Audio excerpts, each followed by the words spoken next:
বাংলার পক্ষ থেকে স্বাগতম। শিক্ষার্থী, আশা করি আপনারা প্রত্যেকে ভালো আছেন। নবম শ্রেণী সমাপনী পরীক্ষার জন্য আপনাদের নেক্সট যে পরীক্ষা রয়েছে সেটা হচ্ছে বিজ্ঞান পরীক্ষা। আপনারা জানেন বিজ্ঞান পরীক্ষাটার জন্য আমি আপনাদেরকে বলেছি যে বই থেকে আমি দেখিয়ে দিব কোন সূত্রগুলো আপনার জন্য মোস্ট ইম্পর্টেন্ট। তো সেটা নিয়ে একটু আলোচনা করার চেষ্টা করছি। পুরোটা সময় থাকবেন, একটু ধৈর্য সহকারে দেখেন, আপনার উপকার হবে। হ্যাঁ, আর যারা এই মুহূর্তে আমার চ্যানেলে জয়েন করেছো অবশ্যই চ্যানেলটিকে সাবস্ক্রাইব করে বেল আইকনটি অন করে নিব। দেখো, আমি তোমাদেরকে বলেছিলাম এই যে বল, তাপ, শক্তি, তাপমাত্রা, আধুনিক পদার্থবিজ্ঞান, আর হচ্ছে যদি আমরা দেখি যে মহাবিশ্ব ও পৃথিবী ও মহাবিশ্ব, এই কটা অধ্যায় পদার্থবিজ্ঞানের ভিতরে পড়েছে। এখান থেকে কিছু সূত্র আছে, সূত্রগুলো প্রয়োগ করা শিখতে হবে। আমি তোমাদেরকে জাস্ট দেখিয়ে দিচ্ছি। হ্যাঁ, কোন সূত্রগুলো তোমরা পড়ে নিবে। দেখো, নিউটনের যে তিনটা সূত্র আছে, নিউটনের তিনটা সূত্র তোমাকে মুখস্থ করতে হবে। হ্যাঁ, নিউটনের তিনটা সূত্র, প্রথম, দ্বিতীয় এবং তৃতীয় সূত্র। এছাড়া ভরবেগের পরিবর্তনের হার, আর নিউটনের হচ্ছে দ্বিতীয় সূত্র। নিউটনের দ্বিতীয় সূত্র থেকে একটা সূত্র আছে, এই সূত্র তোমাকে 100% পড়তে হবে, প্রয়োগ করা শিখতে হবে যে এফ সমান এম এ। এফ সমান এম এ, এই সূত্রটা প্রতিপাদনও শিখতে হবে এবং প্রমাণ অঙ্ক শিখতে হবে। ওকে, তারপর তুমি চলে যাবা একটু নিচে, নিউটনের তৃতীয় সূত্র। তৃতীয় সূত্রটা 100% মুখস্থ করতে হবে এবং তৃতীয় সূত্র দিয়ে একটা সূত্র প্রতিপাদন করা হয়েছে, সেই সূত্রটাও তোমাকে শিখে নিতে হবে এবং ওই সূত্র রিলেটেড যে প্রশ্নগুলো আছে সেগুলো তোমার পড়তে হবে। নিউটনের মহাকর্ষের সূত্র, এটা মোস্ট ইম্পর্টেন্ট, পড়তে হবে। এফ সমান G M M by T R square. এটা 100% এই যে গাণিতিক ব্যাখ্যা আছে, শিখে নিবা। তারপরে ওজন, ওজনের ধারণা, এফ এর মান বের করা, ডাব্লুর মান বের করা, এই প্রশ্নটা কিন্তু তোমাকে শিখতে হবে। আর চাপ পি সমান এফ বাই এ, এটা তোমাকে 100% মুখস্থ করতে হবে, একটা অঙ্ক শিখে নিতে হবে, ছোট ছোট অঙ্কের জন্য। হ্যাঁ, এরপর তরলের ভিতরের চাপ আছে, আর্কিমিডিসের সূত্রটা মোস্ট ইম্পর্টেন্ট, এটা তোমাকে শিখতে হবে যে এফ সমান এ এইচ রো জি, এটা শিখতে হবে। এই জিনিসটা মোস্ট ইম্পর্টেন্ট, বস্তুর ভেসে থাকা বা ডুবে যাওয়া, এই প্রশ্নটা আসার সম্ভাবনা খুবই বেশি। শক্তির এখান থেকে আমরা যেটা পড়বো সেটা হচ্ছে এই যে ডাব্লিউ সমান হাফ এম ভি স্কোয়ার। হ্যাঁ, মানে গতি শক্তি সমান হচ্ছে হাফ এম ভি স্কোয়ার, বা ই কে সমান হাফ এম ভি স্কোয়ার, এটা পড়বো। আর এটা আছে ডাব্লিউ সমান এম জি এইচ, মানে স্থিতি শক্তি। এটা স্থিতি শক্তি আর গতি শক্তি, দুটা পড়ে নিবা। শক্তির নিত্যতা মোস্ট ইম্পর্টেন্ট, এটা একটু দেখে নিবে। এরপর তাপমাত্রা যদি চলে যায়, তাপমাত্রা এখানে আমরা এই সঞ্চালন, আপেক্ষিক তাপ, এগুলো তোমাকে পড়তে হবে। তাপ সঞ্চালন কি, পরিচালন কি, পরিবহন কি, এগুলো তোমাকে পড়তে হবে। হ্যাঁ, তারপরে যদি আমরা দেখি কঠিন পদার্থের প্রসারণ, এটা পড়তে হবে। কঠিন পদার্থের প্রসারণে একটা সূত্র আছে, এই সূত্র তোমাকে পড়ে নিতে হবে। হ্যাঁ, যে দৈর্ঘ্য প্রসারণ সহগ আলফা সমান হচ্ছে L2 - L1 divided L1 into L2 - L1, এটা তোমাকে মুখস্থ করতে হবে।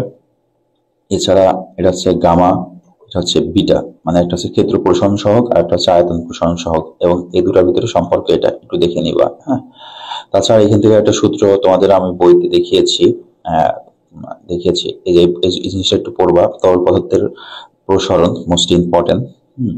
বায়ু পদার্থের প্রসারণটা একবার করে নিবা। তারপর বায়ু পদার্থের প্রসারণের একটা সূত্র আমরা দেখি, যে সূত্রটা হচ্ছে এটা পিভি সমান এন আর টি, এটা একটু দেখবা।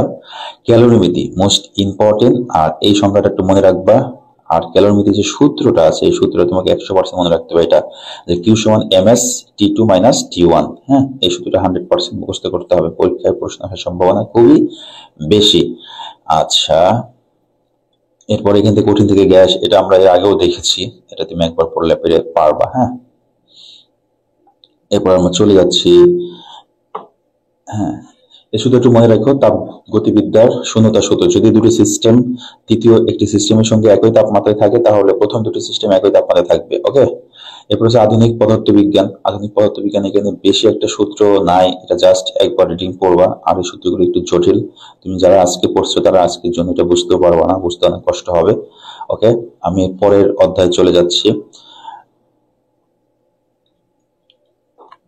পরের অধ্যায়ে যাওয়ার সময় আমি দেখি পরের অধ্যায় পদার্থের অবস্থা। এখানে সূত্র বেশি কিছু নাই, তোমাকে একটু বুঝে পড়তে হবে। এখানে শুধু এই জায়গাটায় এই পেজ নাম্বার তোমার হচ্ছে 71 হচ্ছে, তুমি এখানে দেখবে হচ্ছে ব্যাপনের হার, ব্যাপনের হারটা নির্ণয় শিখবা। ওকে, এছাড়া সূত্র এখানে আর কিছু নাই। এর পরের অধ্যায়ে তুমি যদি যাও, এটা পদার্থের গঠন, এখানেও কোনো সূত্র নাই। এখানে এগুলো তোমাকে পড়তে হবে, মডেলগুলো পড়তে হবে, পরমাণুর মডেল। রাদারফোর্ড এবং বোরের মডেলটা খুব ভালোভাবে তোমাকে প্র্যাকটিস করতে হবে, আর ইলেকট্রন বিন্যাসটা এখান থেকে শিখতে হবে। ওকে, ইলেকট্রন বিন্যাসের নীতিটা তোমাকে শিখে নিতে হবে, ইনশাল্লাহ এখান থেকে কমন পাবে।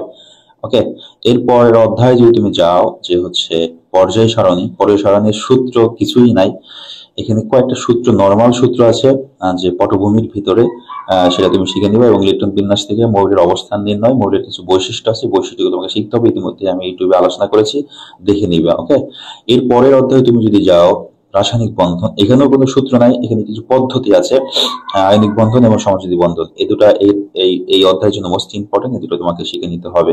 আয়নিক বন্ধন, সমযোজী বন্ধন দিয়েও আমার ইউটিউবে ভিডিও আছে, দেখে নিবা। এর পরবর্তীতে আমি কিছু প্রশ্ন আলোচনা করব।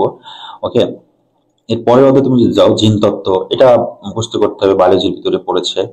ওকে, জিন তত্ত্ব, জৈব অণু, এটাও তোমাকে মুখস্থ করে নিতে হবে। তারপর হচ্ছে যদি আমরা দেখি সালেকশন সংশ্লেষণ, সালেকশন সংশ্লেষণ একটা সূত্র আছে, এই সূত্রটা তুমি একটু পড়ে নিও, এই সূত্রটা একটা সূত্র, এবং হচ্ছে সালেকশন সংশ্লেষণের যে সূত্রটা আছে এটা তুমি একটু পড়বা। ওকে, এরপরে যদি তুমি যাও যে এগুলো সবই বায়োলজির অংশ, আমি তোমাদেরকে বলেছি বায়োলজি অংশ জাস্ট মুখস্থ করতে হবে। ওকে, এরপরে একটা অধ্যায় আমরা দেখেছিলাম যে পদার্থবিজ্ঞানের ভিতরে পড়ে, অধ্যায়টা নিয়ে আলোচনা করব, বাস্তুতন্ত্র, এটা হচ্ছে বায়োলজির ভিতরে পড়েছে।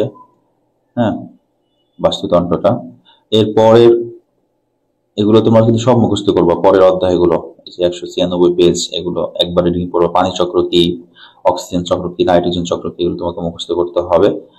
হ্যাঁ, এরপর একটু খেয়াল করো লাস্ট পৃথিবী ও মহাবিশ্ব, এখানে কিছু সূত্র আছে, পৃথিবী ও মহাবিশ্বের যে ধারণাগুলো দেওয়া আছে, যুগের বিভাজন দেওয়া আছে, এগুলো তোমাকে পড়তে হবে। ভূতাত্ত্বিক সময়সীমার গঠন পরিবর্তন পড়তে হবে, জীবাশ্ম মোস্ট ইম্পর্টেন্ট পড়তে হবে, জীবাশ্ম আসলে কিভাবে এ পর্যন্ত, ভূতাত্ত্বিক সময়ের সঙ্গে পৃথিবীর যে পরিবর্তন, বায়ুমণ্ডলের পরিবর্তন, এই জিনিসগুলো তোমাকে একবার পড়ে নিতে হবে। ওকে, আর পরে যে অধ্যায় আছে এখানে কোনো সূত্র নাই, জাস্ট একবার রিডিং করলে পারবা। সেক্ষেত্রে যেভাবে আমি অংশগুলো দেখালাম বইয়ের ভিতরে, বইটা আগে একবার ফলো করবা, করার পর আমি যে ক নম্বর স্পেশাল সাজেশন দিয়েছি, নমুনা প্রশ্ন দিয়েছি, এগুলো একটু প্র্যাকটিস করলে ইনশাআল্লাহ ভালো করতে পারবা। আল্লাহ হাফেজ।